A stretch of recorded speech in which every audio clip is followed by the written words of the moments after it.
We have leader of the county Young Republicans and the chairman of the County Democratic Party with us in the studio to talk about this week's Georgia primary and the presidential race. Baldwin County Democratic Party Chairman Quinton T. Howell thanks us for joining us. My pleasure. And Republican Chairman Ryan James Barr, thank you for joining us as well. My pleasure to be here. So I'd like to start off with Mr. Barr. Okay. And I'd like to go right into it, and I want to hear your opinion on Donald Trump because he polled so well here, especially in Baldwin County. Right, he did.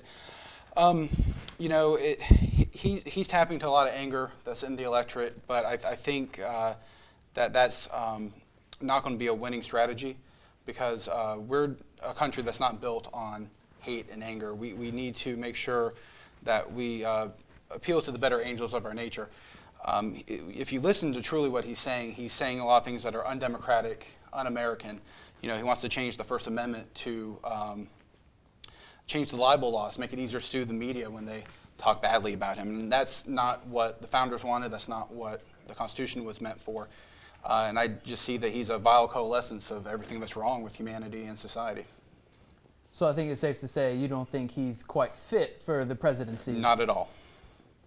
And recently, well, actually today, Mitt Romney came out and very publicly called him a phony. He did. And said that he's taking the American people for suckers. Right. And how do you feel, you as well, Mr. Howell? Oh, I'm not needed here. How do you feel about how the whole Republican Party really is just not wanting to back Trump in his... Well, I think, I agree with Governor Romney. He, if you look at the things that Donald Trump has supported over the years, he was a lifelong Democrat, very liberal Democrat, supported very far left pro-abortion stances, and, all for, using illegal labor and all these things. So I do think that he is now pretending to be Donald Trump, a far-right Republican. And it is a scam. It is a phony, just like the multitude of his businesses that have been built on scams and lies. And do you think there's a way for the other candidates like Cruz and Rubio or the Republican Party in its entirety to challenge Trump? Absolutely. A couple of things we need to consider. One, and my good friend Quinton, he could probably speak to this a little bit more. But in 1992, Bill Clinton didn't win any state until Super Tuesday. And then from there, he moved on to win the nomination for the Democratic Party. That's why they called Bill Clinton the comeback kid. If you look at where Mitt Romney was at this same point in 2012, he had 400 plus some odd delegates already. Donald Trump is barely breaking 300, with the other two delegates behind him, Rubio and Cruz, with 120 and 140 roughly somewhere in there last time I checked. And I know some of the congressional delegate counts, especially here in Georgia, are still out. So yeah, there is time for any other candidates to come through. If you look at what the media is doing, by March they like to try to coronate a nominee, and it's really disingenuous to the party, to the process, to let the people vote.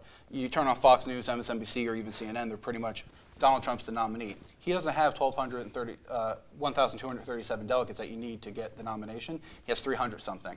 200 something.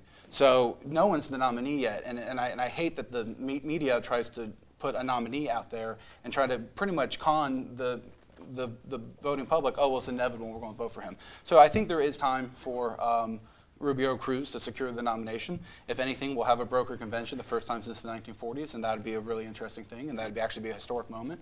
So for that reason, I'd like to see it, and for my own personal views, I'd like to see that happen as well. Right.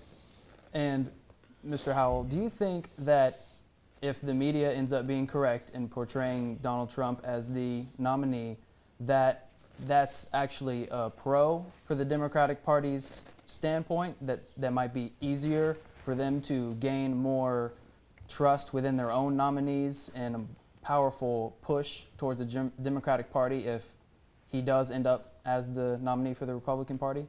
Well, my friend, on the Democratic side, we're in a little bit of a different place than some of our Republican counterpart voters. We are very satisfied with either or. Most Democrats who are supporting Hillary Clinton have no problem supporting Bernie Sanders if he becomes the nominee. And the same applies if they're supporting Bernie Sanders, have no problem in supporting Hillary Clinton if she's a nominee, simply for the mere fact both of them are overly qualified, and we have kept our argument strictly and on issues. We're not talking about how orange someone's skin or how big their hands are. It's just not our we don't want to get in the sandbox with those fights, and when you stay on policy, you become a little bit more grounded on a candidate that actually can win. But I would love to go back and address some of the things that my friends speak of, if that's okay. When we talked about Mr. Trump, I think part of it is the Republican Party is split into almost three parts. You got 3/3, and 1/3 of that is supporting Donald Trump. That's a strong third, that's a base of a third, and that's kind of an extremist part of a third. Both parties have extremists. Be if you're liberal or extremely conservative, both of them have them. Unfortunately, this 1/3 is kind of like the underbelly of the snake, which has kind of risen up, and young men like on my right here and so many others are just in disdain, and that's why you have such this break. The majority of the Republican Party isn't supporting Mr. Trump, and they ain't supporting some of his policies, some of his harmful and hurtful and un-American rhetoric that he's had. But there's a third that is. Part of that third you can trace back to the old Dixiecrats. It used to be Democrats. If you look at George Wallace when he ran for office. They have found a home, and they have coalesced behind this one person. As long as you got these other candidates there, you're going to have these issues.